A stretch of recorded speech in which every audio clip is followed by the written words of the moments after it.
da Esperança. Hoje, no SBT. Interrompemos nossa programação para a transmissão da propaganda eleitoral gratuita. Assista logo após o filme A Mulher que Lutou por um Milagre e depois Sessão das 10.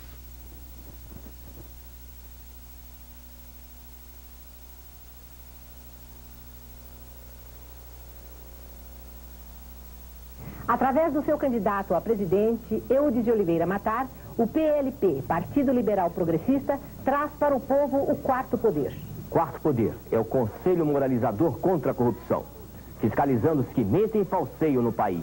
Este é Marronzinho, perseguido por uma minoria de jornalistas pagos para transformá-lo num monstro. Ele luta contra a seca no Nordeste. Marronzinho é o protesto, a revolta do povo. Marronzinho, o candidato do povão. Aguarde, ele vai falar. Este é Marronzinho, perseguido por uma minoria de jornalistas pagos para transformá-lo num monstro. Ele luta contra a seca no Nordeste. Marronzinho é o protesto, a revolta do povo. Marronzinho, o candidato do povão. Aguarde, ele vai falar.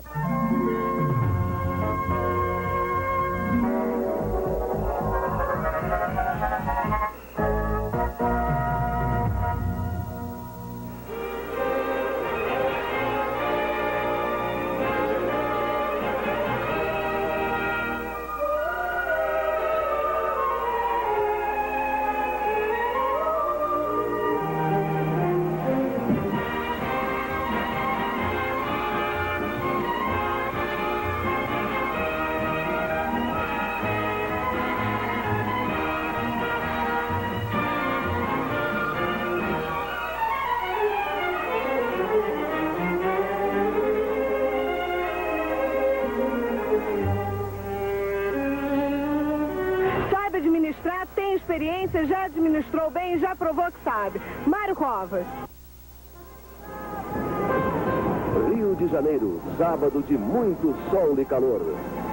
E foi assim, com muito calor, que os cariocas receberam o futuro presidente Mário Covas para uma grande carreata.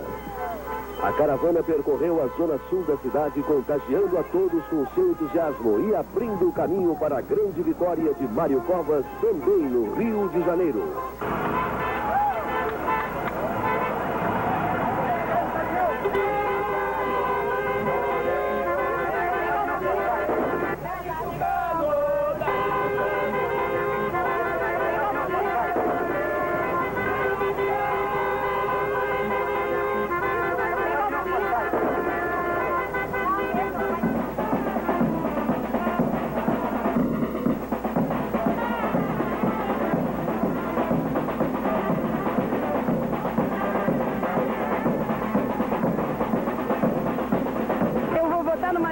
Porque é o melhor candidato, é a melhor proposta, é uma pessoa decente. O meu voto é Tucano, eu sou Mário Covas para presidente. Porque eu acho homem sincero, honesto, sem passar do sul, por isso tudo. Vamos para a vitória, o Mário Covas, se Deus quiser.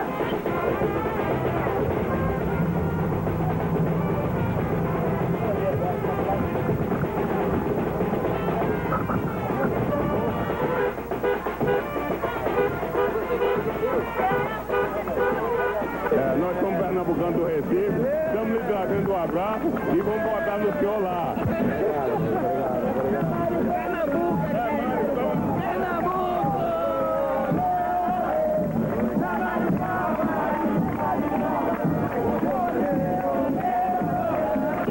Ô, meu anjo, tudo bem?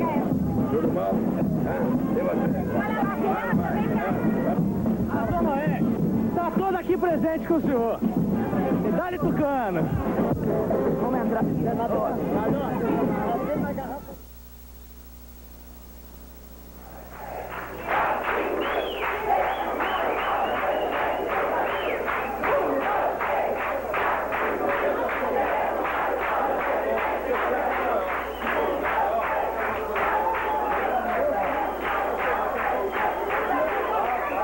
No final da tarde, a festa se transfere para uma churrascaria do Rio. O salão está lotado e o clima é de confraternização. Mário Covas recebe o apoio entusiasmado de vários artistas e da Escola de Samba Estação Primeira de Mangueira, representada pela cantora Alcione.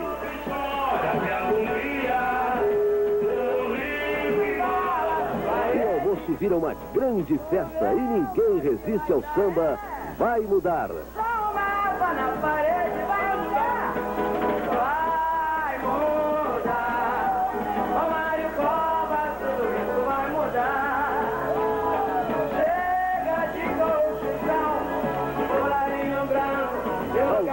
O palco é invadido. Dona Lila, mulher de Mário Covas, é a primeira.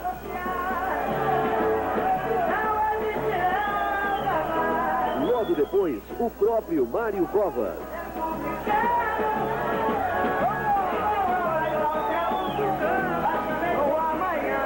E agora a atriz Regina Duarte.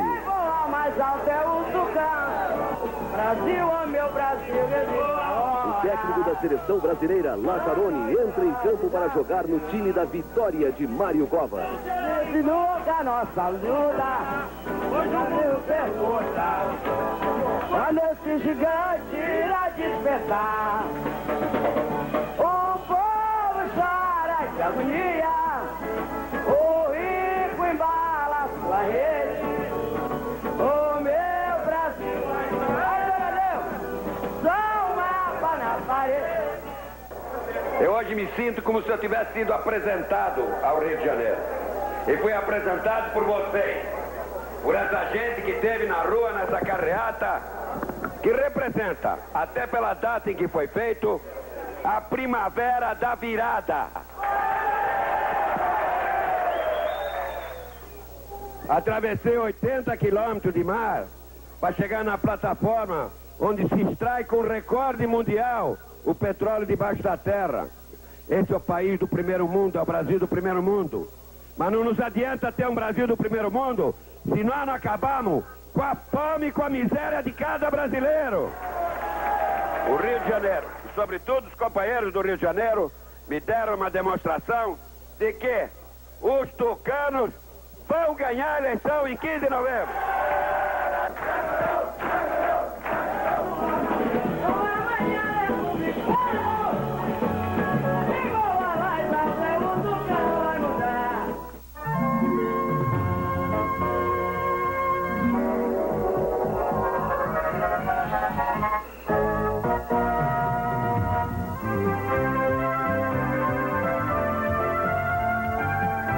Ulisses 15, presidente.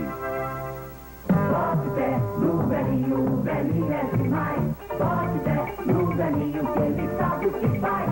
Vai levar o Brasil, foi a pau que assumir. E acabar com a molecagem que tem por aí. Hoje é o meu coração que vai falar. Meu abraço carinhoso aos meninos e meninas de minha terra. Ainda ontem, me comovi ao ver na televisão Felipe Augusto, de 15 anos, com o apartamento de seus pais cheios de propaganda de minha candidatura e ensinando uma pessoa analfabeta a escrever meu nome para votar em mim. Eu não o conheço, nem sei onde mora. Acho que vocês viram também na televisão o Rômulo, morador do Guará, aqui em Brasília. Não deve estar morto fora! Onde é Ulisses Guimarães? Pra lutar de novo, embora minha gente, meu povo de fé, com Ulisses é o Brasil. Também a televisão e os jornais divulgaram que quando chego em meu apartamento, na asa norte de Brasília, a criançada me recebe com beijos e abraços. Bendita seja essa alegria. É a chegada e a saudação do futuro. Como presidente da República, quero que o Brasil seja, para elas, uma casa alegre, fraterna, sadia e acolhedora. Ele vai ser um bom presidente para o Brasil. Ulisses é a força que vem com o povo, é o nosso guerreiro da taça de novo. Ulisses é a força que vem com o povo, é o nosso guerreiro da taça de novo. Fazer dessa terra um grande país, terra querida, ver meu povo feliz. Ulisses é a força que vem com o povo. é o nosso guerreiro, pra luta de novo. Embora minha gente, meu povo de fé, com Ulisses presente, é o Brasil de pé. Ulisses é a força que... O Ulisses, ele é um velhinho muito simpático, eu voto pra ele. Ulisses, presidente. Porque na madrugada de 15 de março de 1985, quando Tancredo ficou doente, foi José Sarney e não Ulisses Guimarães quem tomou posse como presidente da República? Essa é uma pergunta que ficou no ar. Todos a fazem. É preciso entendermos duas questões decisivas. A primeira é que nenhum de nós imaginava que Tancredo fosse morrer. Todos, sem exceção, víamos Tancredo tomando posse 4 ou 5 dias depois. A segunda, e mais importante, é que naquele momento, como nos anos seguintes, a democracia brasileira, a transição política pacífica, esteve por um fio. Não foram poucos os que defenderam a posse de Ulisses, mas a desambição do velho líder foi definitiva para a decisão. Foi o próprio Ulisses quem advertiu duramente sobre os riscos da transição. Pois bem, foi necessário e tomou posse Dr. Sarney, dissidente do regime militar que havíamos derrotado. E o mesmo Ulisses, que já viveu tantos momentos decisivos na vida brasileira, é que o PMDB oferece ao país, como o líder da transição real, urgente, definitiva, a transição para um futuro melhor e mais justo para todos os brasileiros. Ulisses, presidente. Nem toda cidade brasileira pode contar com a honra de ter entre seus cidadãos uma pessoa com a importância de Ulisses Guimarães. E Rio Claro mostrou que tem orgulho desse cidadão tão importante. Tanto que tem até uma avenida na cidade com o nome de Ulisses Guimarães. Doutor Ulisses, como é que é a sensação de ter uma avenida com o seu nome? Você nasceu aqui e de repente você volta para sua cidade e tem uma avenida tão importante, enfim, uma coisa tão bonita assim. Pois é, Silva, evidentemente eu fico emocionado. Você ter o seu nome numa avenida, em uma praça como essa, a avenida principal da minha cidade, evidentemente é um motivo de orgulho. Se fosse feito em qualquer outra cidade, bem, mas na minha própria terra, onde eu nasci, minha mãe nasceu aqui, meu pai nasceu aqui. O senhor sente essas raízes já no interior? Eu me considero profundamente do interior. O interior eu sou encharcado, eu sou impregnado com a vivência do interior. Vivi aqui, vivi em Itaquaritinga, vivi em Lins, vivi em Araçatuba, cidades do interior. Por isso, eu tenho um profundo sentimento de que se faça justiça ao interior. No meu governo, presidente da República, eu vou atuar muito no sentido da municipalização. Tá? Eu vivi e sofri no interior, numa época que não havia água encanada, que a eletricidade era muito restrita, que não havia calçamento, era uma poeira horrível, que não havia hospitais, de maneira que isso está no meu ser. E sei que brasileiros sofrem isso hoje. Ulisses, presidente. Vamos votar no Ulisses, gente. Ulisses, presidente. Navegar é preciso. Viver não é preciso. Por isso hoje, no alto da Gávea, espero em Deus que em breve possa gritar ao povo brasileiro: ao vísceras, meu capitão, terra à vista, sem sombra, sem medo, sem pesadelo. À vista, a terra limpa e abençoada da liberdade. Esse livro de Fernando Pessoa, um dos maiores poetas da língua portuguesa, inspirou a frase mais famosa de Ulisses Guimarães como antecandidato a presidente da República em 1973. Navegar é preciso, viver não é preciso. A frase é um símbolo. É preciso ir em frente. É preciso enfrentar o perigo sem se preocupar com as consequências. Foi assim, em 73, com a antecandidatura. A eleição já estava definida antes mesmo de começar. Era uma decisão dos quartéis. O lugar era do general Geisel. Ulisses desafiou a ditadura para mostrar ao Brasil que era possível lutar. Ele denunciou a farsa sendo o antecandidato. A eleição de agora deve muito à de 1973. Esta não existiria sem a luta de antes. Agora, como em 73, navegar é preciso. Com Ulisses. Ulisses é a força que vem com o povo, é o nosso guerreiro, na praça de novo, fazer dessa terra um grande país. Terra que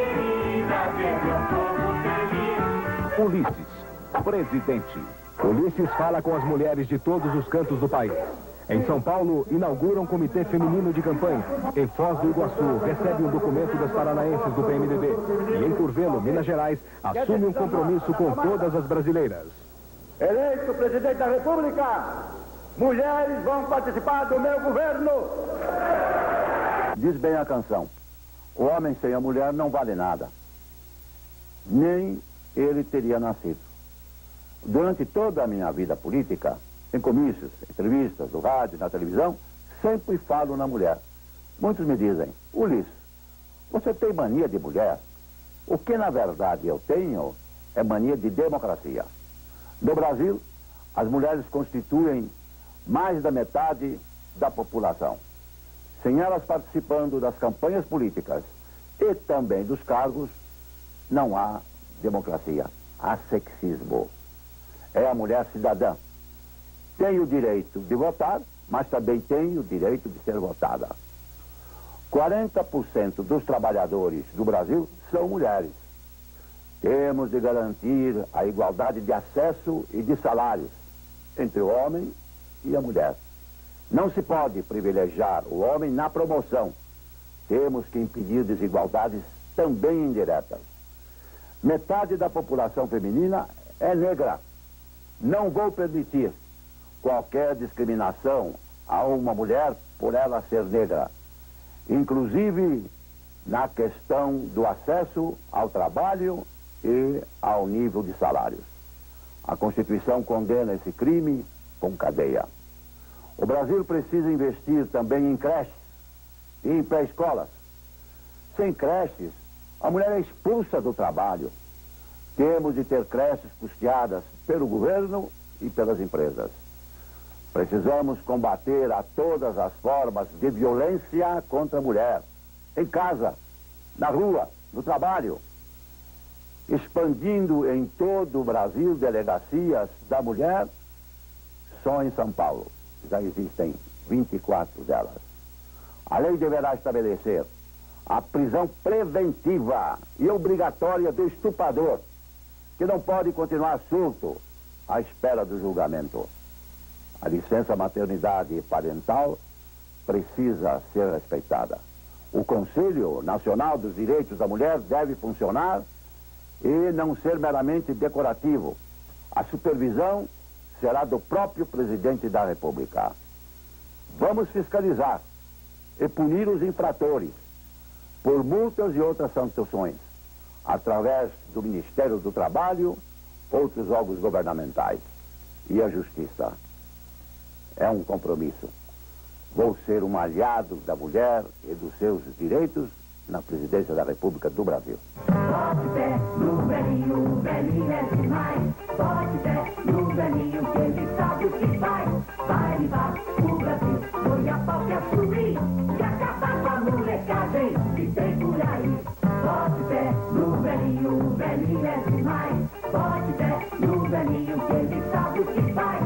Vai levar o Brasil, foi a pau que a subir e acabar com a molecagem que tem por aí. Ulisses 15, presidente. Quantos somos nós? Quantos querem de fato impedir a destruição do Brasil?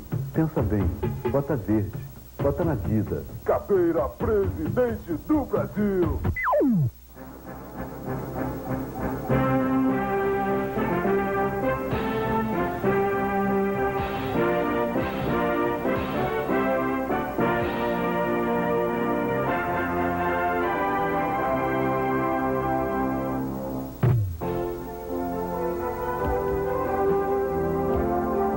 Sexta-feira, Fernando Collor e a população de Campo Grande fizeram uma grande festa popular. A Festa do Brasil Novo, do movimento popular que vai renovar a política do nosso Brasil.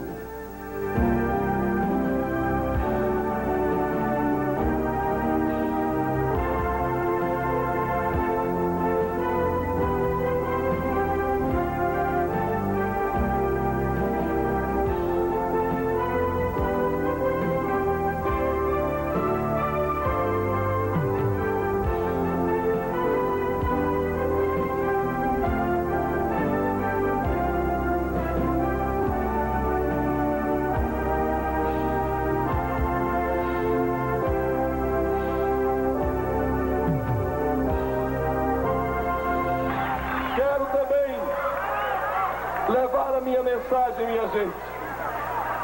Aos jovens, aos estudantes, aqueles da minha geração, que têm os mesmos sonhos que eu e que sonharam seguramente com um Brasil melhor do que este sobre o qual nós estamos vivendo. A minha palavra às donas de casa, aos comerciários, aos bancários, aos comerciantes, aos micro, pequeno e grandes empresários, a todos aqueles que estão hoje reunindo a última das suas esperanças para apostar num futuro melhor para este Brasil. A todos vocês, eu dirijo a minha palavra de convicção e de certeza de que juntos, minha gente, vocês e eu, haveremos de reconstruir este país, pedra por pedra, tijolo por tijolo, até termos uma sociedade igualitária, justa e fraterna. É hora de pintar tudo de novo, pra devolver a alegria desse povo. Colorir eu vou, pra vida ficar azul. Colorir eu vou, meu país de norte a sul. Colorir eu vou, pra vida ficar azul. Colorir eu vou, meu país de norte a sul. Mas chega.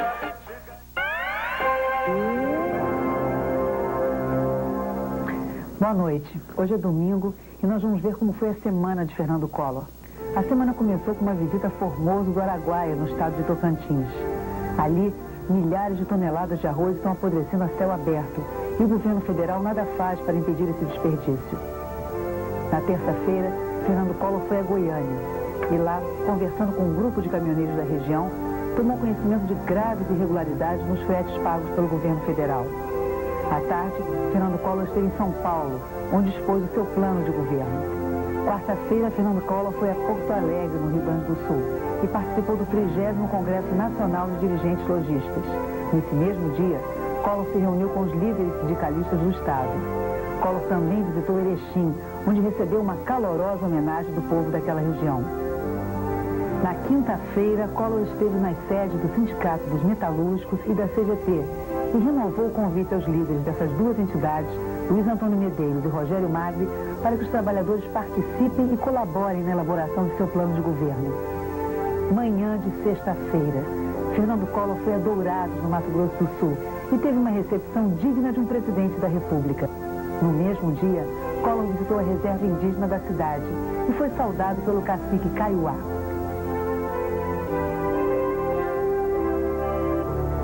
De Dourados, Collor foi até Campo Grande e no dia seguinte, no norte fluminense, visitou Itapiruna, Bom Jesus de Itabapoana e fechou a semana com um grande comício na cidade de Campos. Chega desse azul tão poluído, desse branco encardido, da desordem do regresso. É hora de pintar tudo de novo, pra devolver a alegria desse povo. Colorir eu vou, pra vida ficar azul. Colorir eu vou, meu país de norte a sul. Colorir eu vou, pra vida ficar azul. Colorir eu vou, meu país de norte a sul. Mas chega. Juntos chegaremos lá, é no Brasil. Com a simples juntos chegaremos lá. Juntos chegaremos lá, é no Brasil. Com a simples juntos chegaremos lá. Juntos chegaremos lá, é no Brasil. Com a simples juntos chegaremos lá. Juntos chegaremos lá, é no Brasil. Com a simples juntos chegaremos lá. Todo mundo me pergunta por que toda hora eu mostro o livrinho do projeto de governo. É exatamente para mostrar que nós temos um projeto de governo. E um projeto de governo que não foi escrito por tecnocratas, não. Foi escrito ouvindo o povo. Nós ouvimos as pessoas formadas na universidade, mas também ouvimos as pessoas formadas na adversidade, que é a escola da vida. Ou por acaso você que está em casa, que não tem um diploma de universidade, não se considera conhecedor de muitas coisas que estão perto da sua casa? É assim. que nós temos que escrever um projeto para o país. Foi assim que nós fomos às ruas e aqui estamos, nos apresentando para assumir o poder imediatamente. Eu apresentei um projeto para a posse do presidente ser no dia 1º de janeiro. Por que esperar até o mês de março? Em time que está ganhando não se mexe, mas em time que está perdendo de goleada, nós precisamos substituir rapidinho o técnico, os jogadores e botar um time em campo disposto a dar orgulho à sua torcida. É assim que nós nos apresentaremos com o nosso projeto Fé no Brasil. Juntos chegaremos lá. Fé no Brasil, assim sim.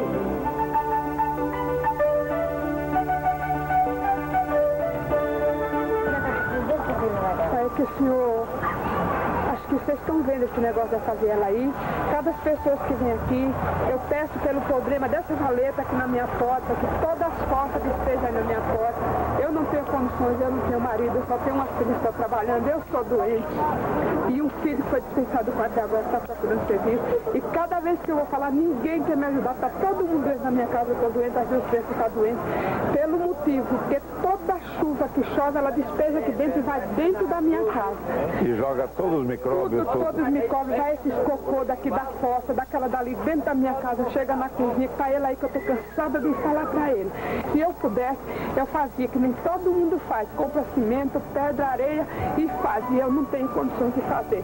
E na hora que chove, a água entra todinha dentro do meu barraco, além do meu barraco tá caindo, que eu sei que isso não é problema do senhor, mas eu me sinto muito mal com esses esgotos, com essa lá, porque as fossas que vêm de lá de cima, todinha despeja, e as que vêm de lá despeja, e na hora da chuva, ela vai tudinho pra dentro da minha casa.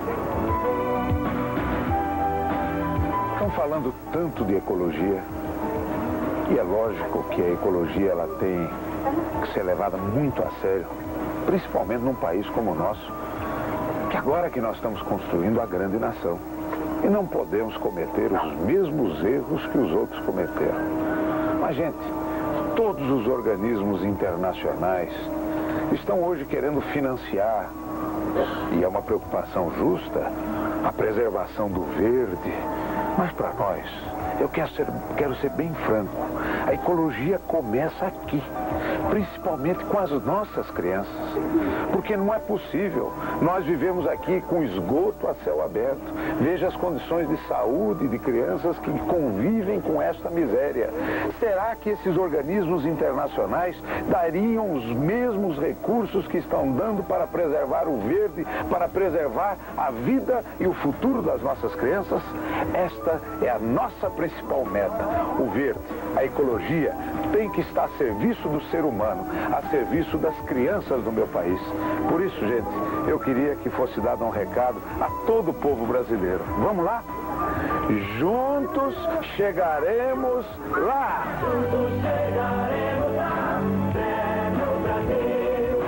Com a CIP, juntos chegaremos lá. Juntos chegaremos lá, fé no Brasil. Com a CIP, juntos chegaremos lá. Ô engomado nojento, dessa vez nós desencardidos vamos invadir o Planalto. O homem é o pai do Vale Transporte. Vale tudo, vale o que vier.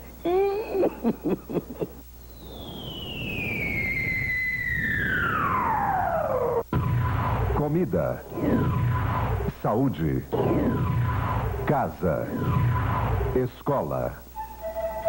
4 metas. Afonso Camargo, um novo amanhecer. Por que Afonso Camargo? Porque Afonso Camargo vai garantir ao trabalhador brasileiro o mais humano dos direitos, a comida. Ele vai obrigar as empresas brasileiras a dar a cada trabalhador o vale almoço, da mesma maneira como garantiu o vale transporte a milhões de trabalhadores. Afonso fez. Afonso fará.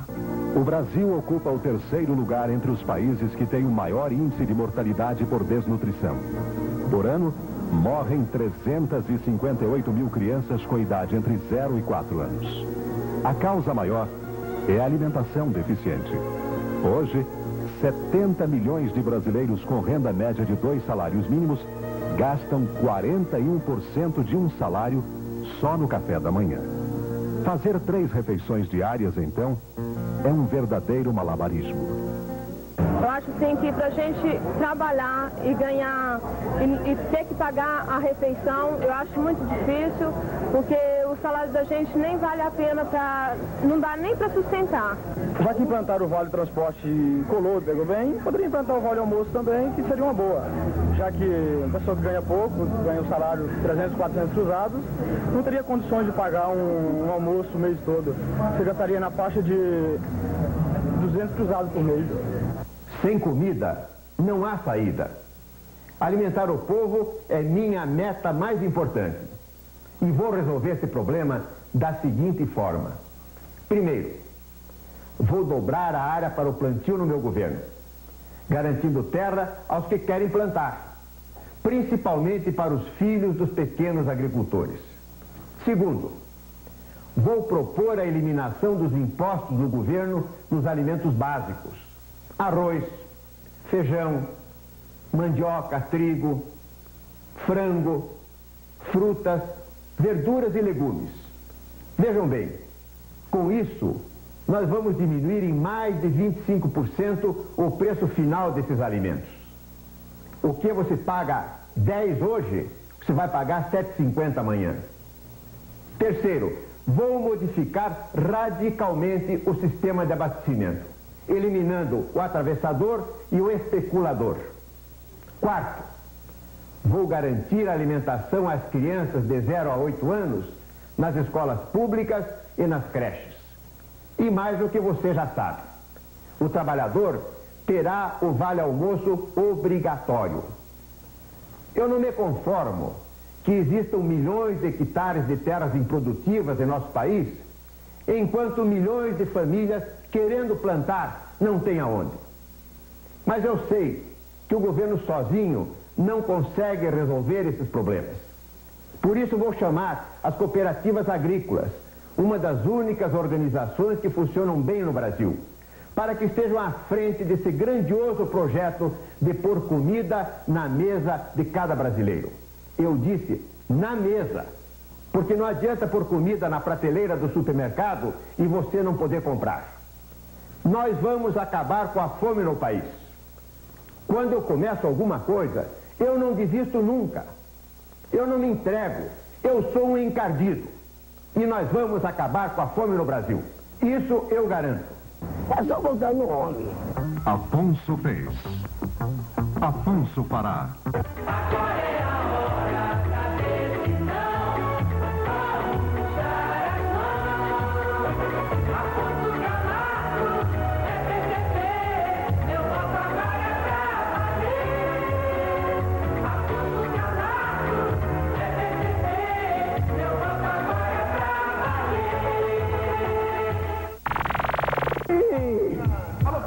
Vale tudo, calcinha, é que consegue, vale tudo, vou brincar com fogo, nojento,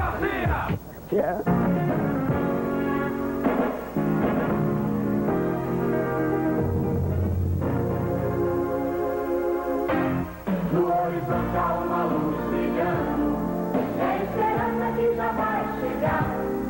Há tanto tempo estamos esperando, está na hora do Brasil mudar. Estamos vivendo juntos, nesses últimos dias, uma fantástica experiência, por sinal inédita para a maioria dos brasileiros. E é muito bom constatar que a campanha presidencial, principalmente esta série de verdadeiros comícios eletrônicos, vem se transformando num gratificante exercício de democracia, de liberdade. Vale a pena relembrar alguns momentos marcantes que vivemos aqui, nesses primeiros dias de campanha, onde muitos dos assuntos mais importantes, como sempre acontece, nasceram da boca do povo. Nós temos e somos a 8ª economia do mundo. Muito bem. Aonde está o povo brasileiro participando? Onde está a renda per capita? Onde está a senhora, o senhor que participa da nossa renda? Aonde está o salário mínimo, que é um dos últimos salários mínimos do mundo? Então, é mentira essa 8ª economia do mundo. Mas é uma realidade. Por quê? porque esse sistema capitalista perverso que domina, essa máfia que domina o nosso país, é que atravanca a não nossa participação nesse país grande e rico. Bendita esta sua indignação, porque é a indignação da pessoa de bem, é a indignação da maioria do povo brasileiro, que naturalmente está sofrendo e sofrendo muito. Porque este país, com o correr do tempo, foi concentrando riqueza, foi concentrando poder, foi concentrando saber.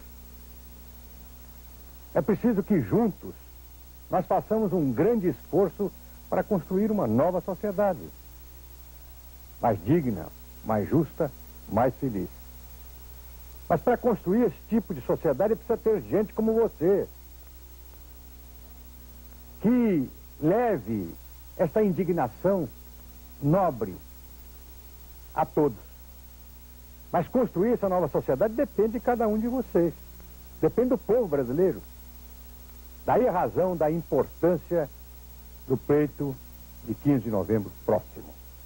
Não é possível modificar uma sociedade escolhendo mal os seus governantes. Austeridade, autoridade, dignidade.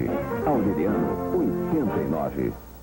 O povo está sempre presente em nosso programa, com sua verdade, às vezes amarga, mas também com a força de sua esperança e, é claro, com todo o seu carinho.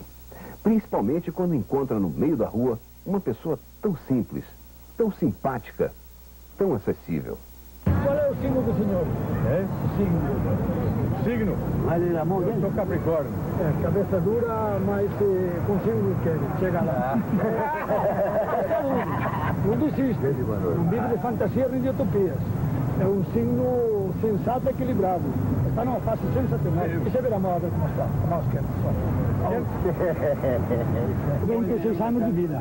Não morreu, não morre mais. Vida longa e saúde bastante boa. Pois é, e em algum lugar de um certo país tem também aquela conversa ao pé da cerca. Compadre, eu tô com uma raiva que não há dinheiro que pague. Ah, de quê, compadre? O homem da quitanda. Sabe, eu sei que eu cheguei lá, peguei um cruzado novo, botei em cima do barcão, disse pra ele, quero tudo isso aí, ovo. Sabe o que ele disse? O que foi? Desculpe, mas meio ovo eu não vendo. Tem doido. Pode deixar, quando vamos chegar lá em cima, nós ó. Tá feia a coisa. Bem, mas vamos falar de Minas. Minas é muito mais que a terra, muito mais que a origem de Aureliano. Minas faz parte da própria personalidade dele, com sua tradição de luta, sua história de liberdade.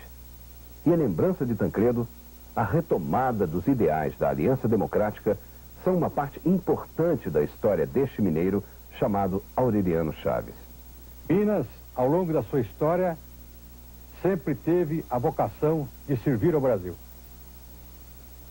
Quando decidimos caminhar juntos ao lado de Tancredo Neves, nós estávamos solidariamente olhando o Brasil através de Minas.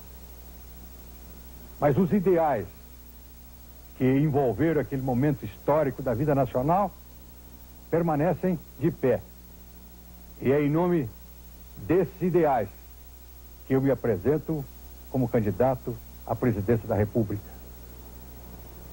Minas, mais uma vez, oferece para servir ao Brasil, dentro do espírito que sempre norteou Minas, sempre norteou o comportamento de Minas, nos grandes momentos da história do nosso país.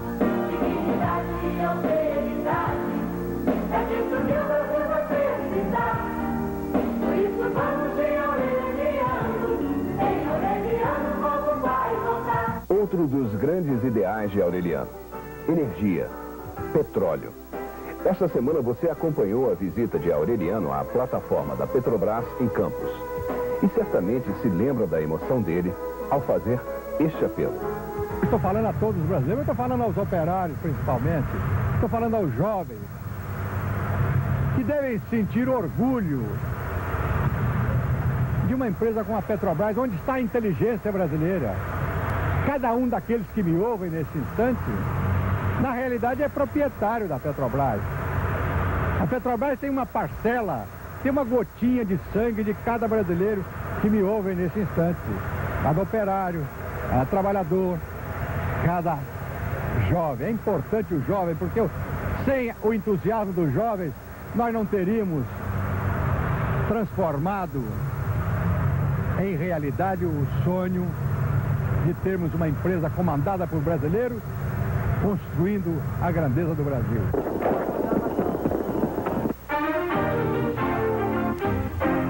No horizonte há uma luz brilhando, é a esperança que já vai chegar. Há tanto tempo estamos esperando, está na hora do Brasil mudar. Olha mesmo, sabe? Tá achando parecido? Eu ia dizer que parecido com o orelhão. Muito obrigado. O senhor deu muitos votos. Oh, muito obrigado, fico muito gratificado. Eu sou contra. Um abraço, senhora. A sua linha é bonita, é o homem certo que faz o pedir. Aureliano é muito verdadeiro e o brasileiro vai ser mais feliz. Felicidade e austeridade é isso que o Brasil vai precisar. Por isso vamos ser aureliano, deixa como vai votar. Por isso vamos ser aureliano, deixa como vai votar.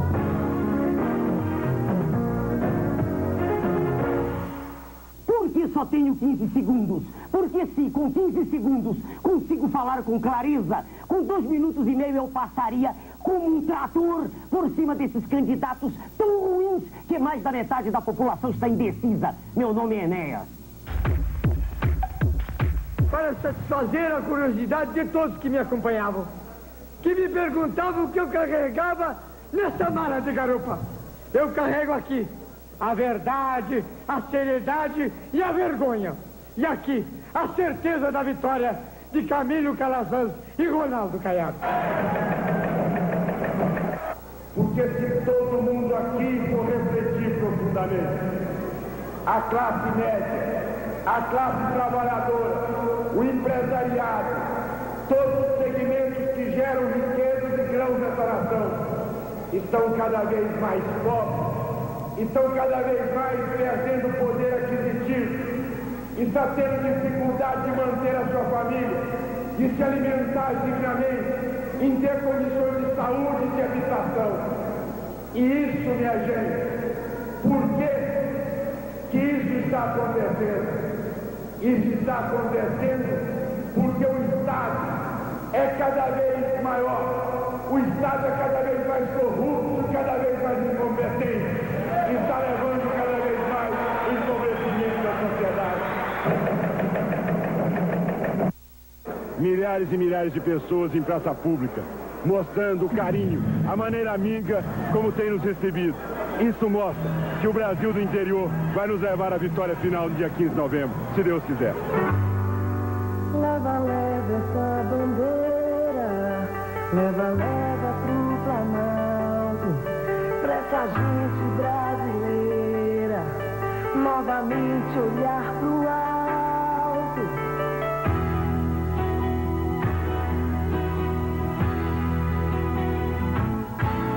Carregar essa bandeira. Paraná, dia 27, Jacarezinho, Santo Antônio da Platina, Bandeirantes, Santa Mariana, Cornélio Procópio, Jataizinho, Ibiporã, Londrina. Dia 28, Cambé, Rolândia, Arapongas, Apucarana e Maringá. Dias 27 e 28, Caiado, no Paraná.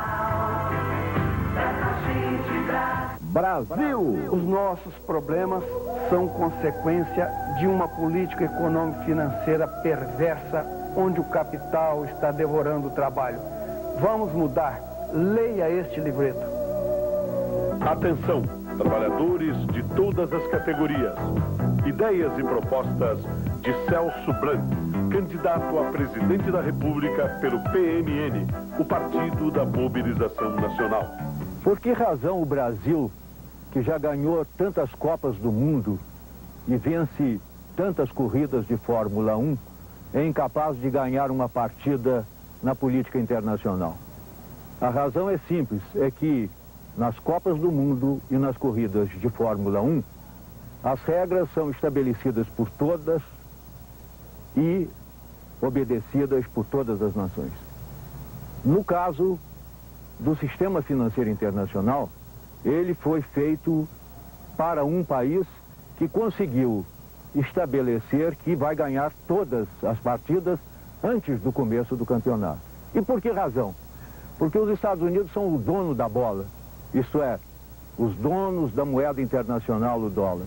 Em segundo lugar, porque conseguiram impingir todas as regras, dentro do seu interesse, no acordo de Bretton Woods. Em terceiro lugar, porque tem o direito de escolher o juiz da partida, que é o Fundo Monetário Internacional. Em quarto lugar, porque se julga com o direito de escalar os times adversários, como é o caso, por exemplo, dos generais que nos foram impostos durante as ditaduras militares. Por último, os Estados Unidos ainda se julgam com o direito de invadir o campo e expulsar os adversários toda vez que a sua vitória é ameaçada, como é o caso das intervenções na América Latina. Para que o Brasil tenha na política internacional as mesmas possibilidades que tem nas corridas de Fórmula 1 e nas partidas do campeonato mundial, é fundamental que se acabe com a chantagem do dono da bola, isto é, do dólar como moeda internacional. É preciso que sejam estabelecidas regras para todos e que não um país, mas todos os países tenham possibilidade de vencer na disputa internacional. A mobilização popular é a união de todos em benefício da nação. PMN, Partido da Mobilização Nacional.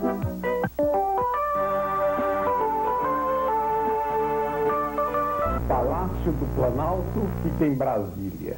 É o lugar de trabalho do presidente da República. No dia 15 de março do ano que vem, quando o próximo presidente subir a rampa, pode estar começando uma nova era para o nosso país. Para isso, você precisa ter muita fé que as coisas podem mudar.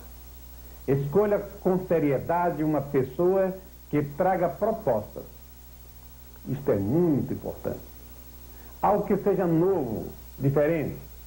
Por isso é que eu gostaria que você aí, na sua casa, no seu trabalho, olhasse com carinho as nossas propostas. O Brasil só vai ser um país forte se nós mudarmos o sistema de impostos. Se o seu estado, se a sua vila, o seu povoado tiver mais dinheiro, o imposto único é uma grande solução por causa disso. O alimento que você leva para a sua família tem imposto. O telefone que você usa tem imposto. Você pode nunca ter reparado nisso, mas paga. E não é um imposto só, são vários. A solução do PMB é o imposto único, que será de apenas 3% sobre a renda per capita de cada cidadão entre 16 e 65 anos. Essa é a forma mais justa de arrecadação, que não penaliza os trabalhadores, nem pequenos, médios e nem grandes empresários. A verdadeira sabedoria está nas coisas simples e não em planos econômicos absurdos. E nós queremos implantar o municipalismo no Brasil. O que é municipalismo? É fazer o seu dinheiro da sua cidade ficar na sua cidade. É dar autonomia administrativa para milhares de vilas e povoados que têm condições de se transformar em um município. A força do governo do PMB vai estar espalhada em cada ponto do Brasil, para você ter mais hospitais, mais escolas, mais casas, mais comida no dia 15 de novembro. Vote Armando Correia, presidente, número 26. Minha gente, meu povo, 10 dias de campanha, povo atento, ouvindo, pensando, comparando. Quantos já tiveram o poder e esqueceram a desgraça que destrói o povo? Quantos deram as costas para o povo e não lutaram abertamente para mudar e fazer raiar o novo dia? Agora é a vez do povo. Um programa da Frente Brasil Popular na sua. Aqui você vai ver o que não vê nas outras TVs.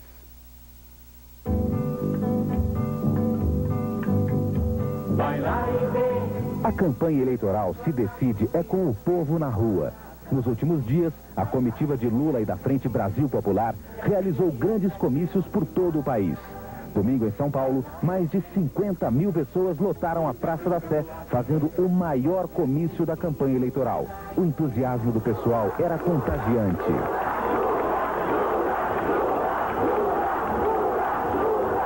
Os poderosos podem matar um, podem matar uma, duas ou três rodas, mas jamais conseguirão deter a chegada da primavera.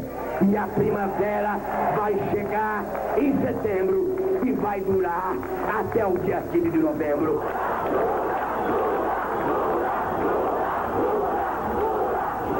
Na quarta-feira, Lula visitou Teresina, no Piauí. Realizou 2 comícios com 10 mil pessoas. À noite foi para São Luís, no Maranhão. Outro comício de 10 mil pessoas. Quinta-feira, em Macapá, no Amapá. Comício com 2 mil pessoas. Ainda na quinta-feira, Lula em Belém do Pará. 3 mil pessoas o esperaram no aeroporto. E 10 mil pessoas no comício da noite na Praça do Relógio.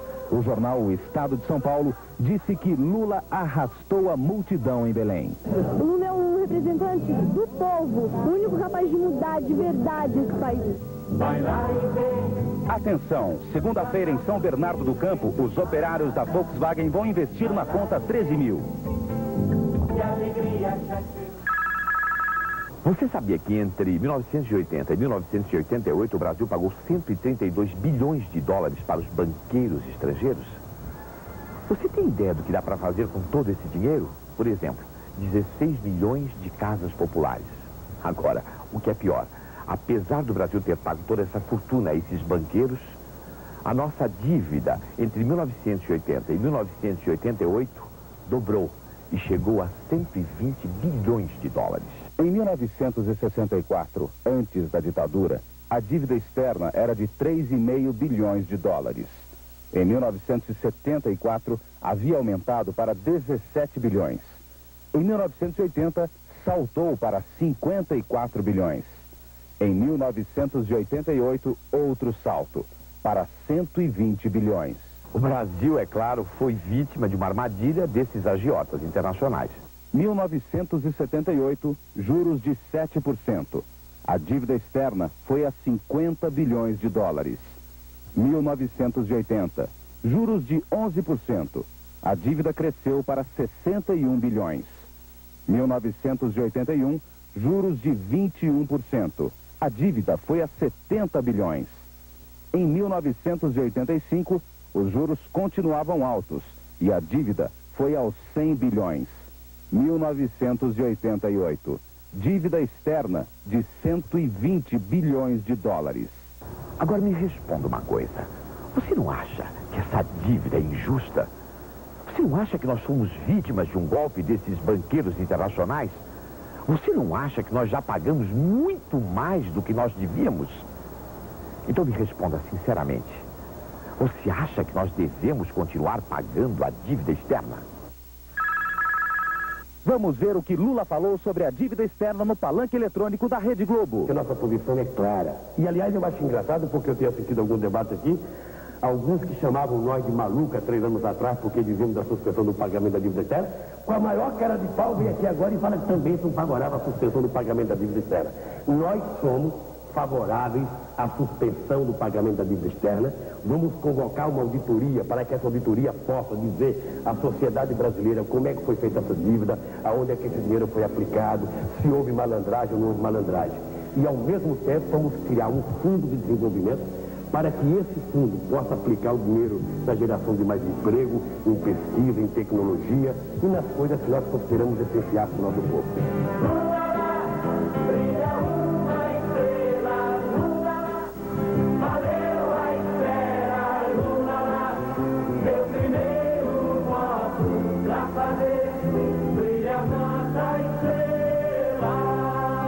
Você acabou de assistir mais um programa da Frente Brasil Popular. Seu voto pode salvar uma criança. Do Paraná ao Acre, vote Zamir. PCN. A comunidade em primeiro lugar. A solução é aumentar o angu da gamela de modo a que chegue para todos. Enquanto A e B têm um angu e C, D e E estejam condenados a jejum, o problema não terá solução. Monteiro Lobato. Amigos, minha candidatura é um fenômeno histórico e sociológico da maior importância. Minha candidatura que vem das bases para a cúpula, uma candidatura de um homem oriundo da raça negra. A raça negra que representa 47% da população brasileira.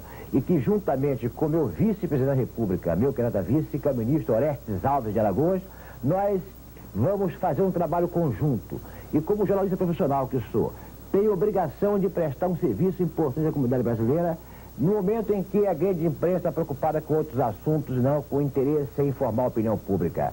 E nós, a partir de agora, vamos passar a ter um quadro da maior significação para o país, que é o Jornal do Brasileiro, que vai ser o jornal que vai dar as informações para que o eleitor possa se informar para que não vote errado, como aconteceu com o Rio de Janeiro, com São Paulo e com a Bahia. Jornal do Brasileiro informa. Tem gente que está perdendo a eleição e está perdendo também esportiva. Vejam só, disseram que um candidato em 1964 fugiu do Brasil vestido de mulher. E quando uma repórter perguntou se isso era verdade, o candidato perdeu o rebolado. Prestem atenção ao que ele respondeu. Como é que o senhor saiu do Brasil durante o exílio, no exílio? Só essa. Tu me emprestasse as tuas calcinhas, eu saí com ela. Xingou a moça, ofendeu a moça, só porque ela perguntou cumprindo uma obrigação profissional dela.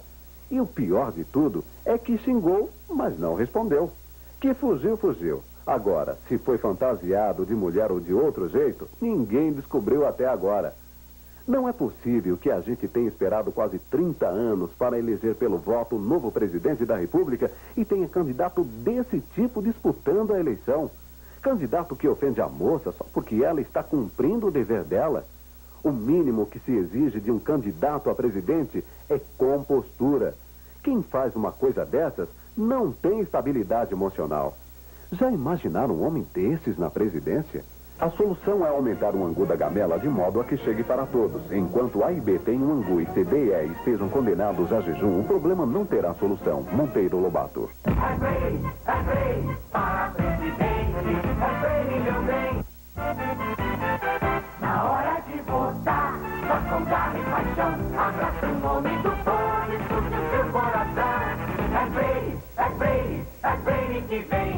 Para presidente, meu bem. É Brady que vem. Para presidente, meu bem. Para presidente, meu bem. É Brady. Oi, gente. Eu estava indecisa, não sabia em quem ia votar. Acho que é como todos nós, né? E aí eu comecei a olhar os candidatos falando na televisão e o Roberto me pegou pelo coração e pela cabeça.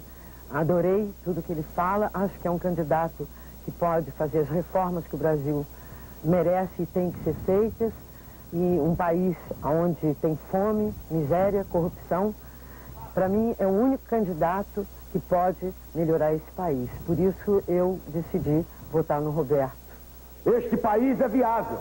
Precisamos despertar novamente a profissão do brasileiro, que é a esperança. Estamos vivendo num clima de liberdade, e é bom ressaltar isso. Nós podemos dizer, nunca na história dessa república se gozou tanta liberdade quanto agora. É importante salientar isso, que algumas pessoas menosprezam isso. Talvez porque nunca sentiram a necessidade que nós sempre sentimos de poder falar. Sempre votei no menos pior, isto é, na desgraça menor. É a primeira vez na minha vida que eu vou ter o prazer de votar no melhor candidato. Vou votar em Roberto Freire. E o sonho é algo que é de todo artista. E artistas são todos aqueles que não se coadunam, que não aceitam, que não querem continuar vivendo numa sociedade como essa sociedade injusta brasileira. Foi o melhor deputado da Constituinte, tem uma posição da nitidez perfeita, de uma coerência absoluta, de uma consciência política, do conhecimento do Brasil raro. e está conduzindo a campanha com uma respeitabilidade fora do comum. É Frei, para presidente, é Frei, meu bem.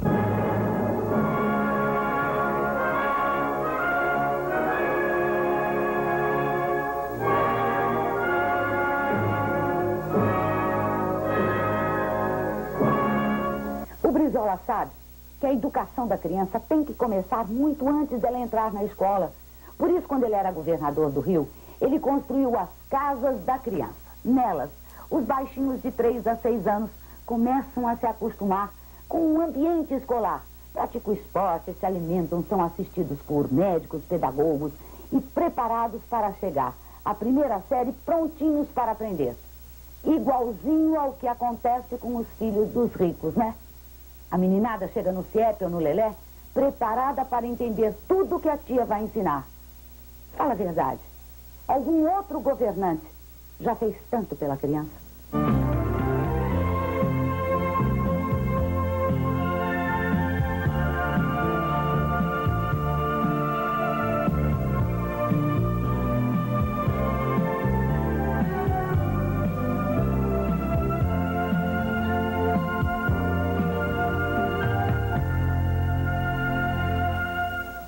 Agora eu fico tranquila, eu boto de manhã, pego à tarde, pego ela à tarde, a comida é excelente, a direção é ótima. E tem médico, tem dentista, tem tudo. Aqui, meu filho se sente muito bem aqui. Tem dentista, sexta-feira mesmo ele extraiu 2 dentes aqui. Tem ginástica, ele se sente feliz aqui, entende? Quando eu penso de que daqui a 5 anos nós poderemos ter 12.000 CIEPs espalhados do Oiapoque ao Chuí. Quando cada CIEP terá 1.000 crianças, serão 12 milhões de crianças brasileiras que serão alimentadas, que serão alfabetizadas, que serão banhadas, cuidadas. Isso realmente me dá uma vontade imensa de votar no Brizola.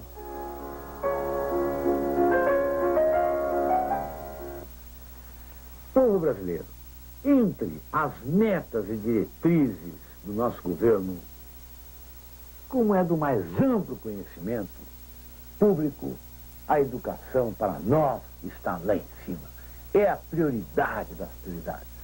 E para nós, educação no Brasil começa lá no ventre da mãe.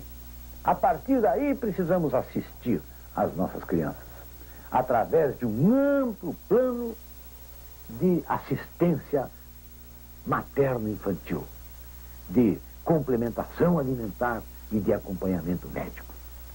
Depois, o ensino fundamental, através da escola integrada, o CIEPS, que é a mais moderna proposta de ensino fundamental.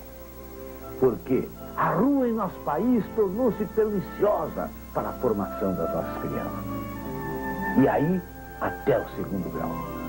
Nós vamos semear CIEPs por este país. Essa vai ser a prioridade de nosso governo. Se o povo brasileiro decidir colocar lá o Leonel Brizola, creiam, vai ser o governo da educação. E não vamos ficar aí. Nós vamos ao ensino universitário, nós vamos ao ensino técnico profissional, nós vamos à investigação científica e vamos à tecnologia. E em tudo isso há uma questão essencial, fundamental, que é a dignificação do magistério brasileiro, público e particular, que precisa ser recuperado da grave crise em que se encontra submergido. Mas, essencialmente, esse país precisa de um choque de educação. Que choque capitalista, que choque não sei o quê. Choque de educação, precisamos salvar as nossas crianças. Isso é o que é de mais urgente. É a nossa vergonha esse quadro que está aí de abandono das nossas crianças e dos nossos adolescentes. Vocês viram como eu embarguei a minha voz. Nosso governo vai ter privilegiados. Sabe quais são? Vão ser as nossas crianças. Elas vão estar fora do orçamento, porque uma nação que realmente se preza, reserva tudo o que tem de melhor para as suas crianças. Cada voto no Brizola significa mais CIEPs. Brizola, o candidato da esperança. Maluf, presidente competente. Não faz isso, você não ouviu eles dizerem? Se a gente chamar a polícia, eles matam o Tiago. Alô?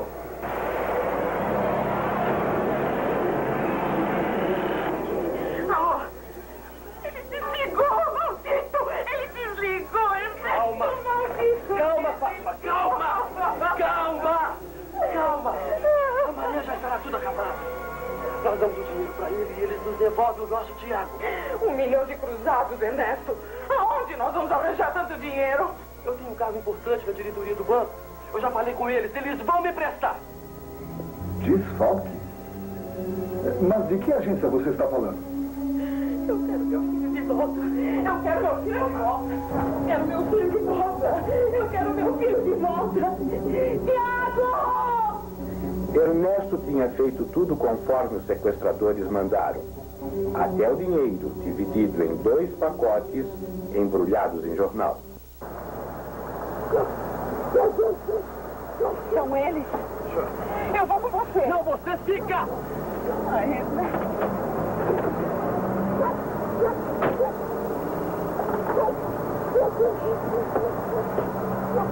Cadê meu filho? Cadê meu filho, cara? Cadê meu filho?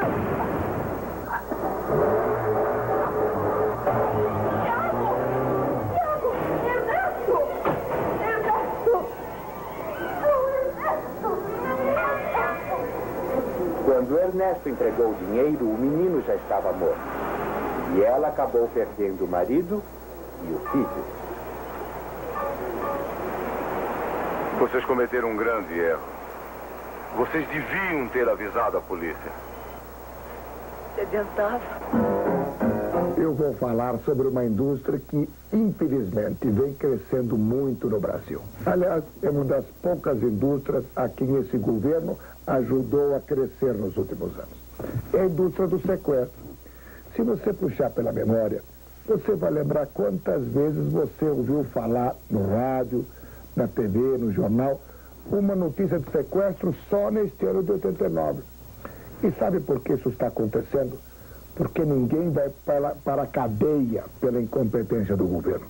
Falta verba para a Polícia Federal, para a Polícia Estadual, enquanto um funcionário fantasma qualquer que mora em Brasília ganha uma fortuna. Um policial que arrisca sua vida ganha uma miséria. A polícia está desaparelhada. A carreira de policial está liquidada.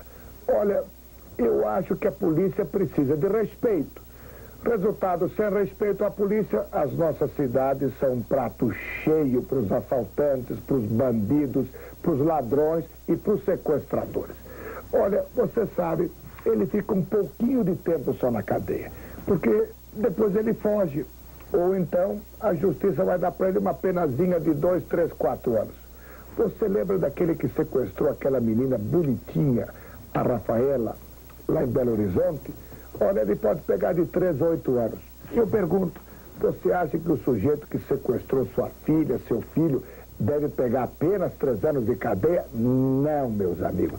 Com Maluf na presidência, eu vou dar segurança para vocês. Esses vagabundos vão para a cadeia e mais. Eu vou fazer um Instituto Penal Agrícola no interior para que o preso trabalhe. Veja, vamos lhe dar segurança.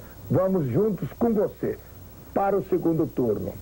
E de lá para a vitória. Maluf, presidente competente. Eu vim ter uma conversinha particular com você, mulher.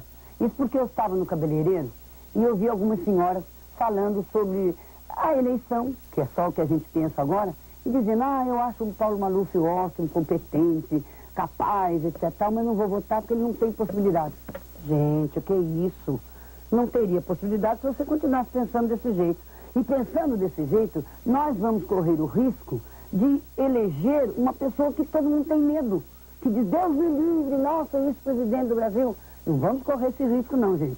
Pelo seguinte, vamos votar, levar Paulo Maluf ao segundo turno e depois no segundo turno vai zerar tudo e aí a gente vai escolher entre 2, certo? Aí vamos escolher Paulo Maluf no segundo turno e do segundo turno Paulo Maluf para presidente. Vitória. Maluf, presidente competente.